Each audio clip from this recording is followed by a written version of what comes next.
un enregistrement double de tout ça, je vais le commenter. Ok? Puisque lorsqu'on va démarrer, ça va se faire une deuxième fois. Alors maintenant nous allons faire la même façon de la deuxième ici.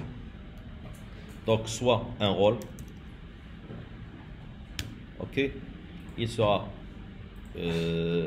nommé rôle 1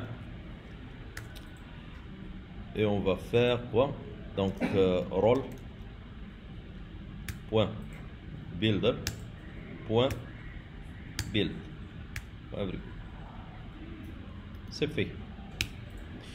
Et je vais faire passer ici point le rôle. Dans le rôle, je vais faire passer new role.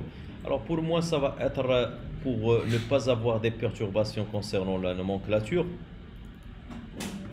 Alors ça va être mieux de faire passer ici new role. Je vais l'établir pour l'ensemble.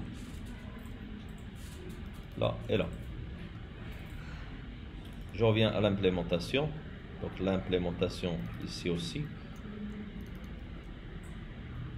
Et là aussi. Ça c'est new role. Peut-être ça existe dans un...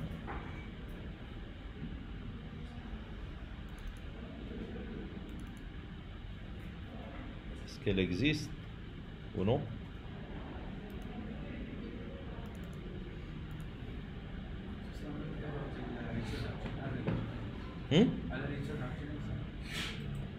Ah, return, oui, oui, oui. Alors, return, on doit retourner le rôle. Le rôle, il n'existe pas.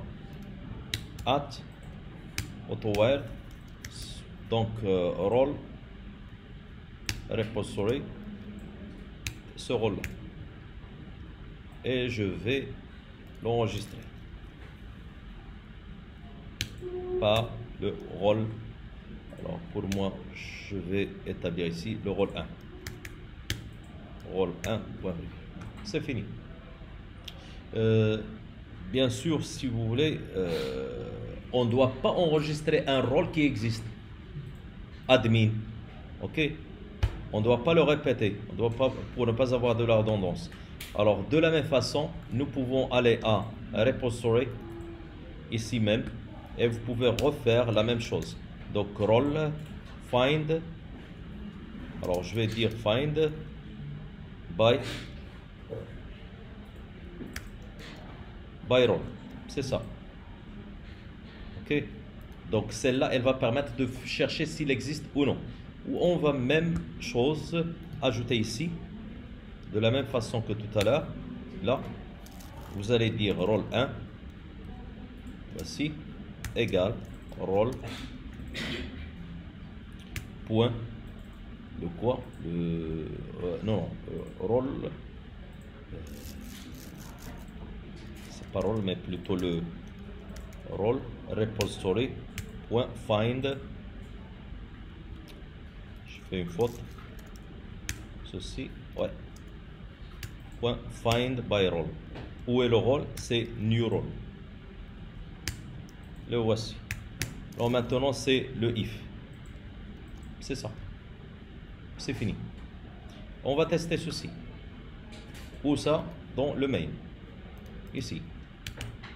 Donc ça c'est le compte.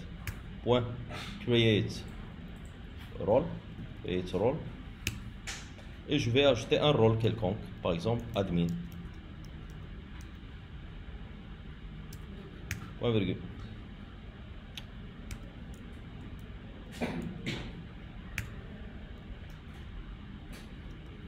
1, 2, 3, 4. 4. C'est juste 3, je crois. Alors, on a un cashier. Et le dernier, ça va être quoi? C'est user. Et on lance ceci. Ainsi, on va vérifier si cette méthode elle est maniable. Pour vous, vous pouvez créer l'interface en template avec TimeLeaf et vous pouvez faire passer par le contrôleur dans la vue cette méthode-là, create user. Justin, si vous avez inséré des données, tu vas faire passer les données directement par un objet. Là, semblablement à ce qu'on a fait la première fois, dire create customer. Create customer. Donc vous pouvez remplir par. Donc il les a insérés. Vous voyez, insérer, insérer, insérer. Si je reviens ici, vous allez voir que il a inséré les rôles. Voici les rôles. C'est réglé. Maintenant, ce qui reste, c'est le fait de les affecter à quelqu'un.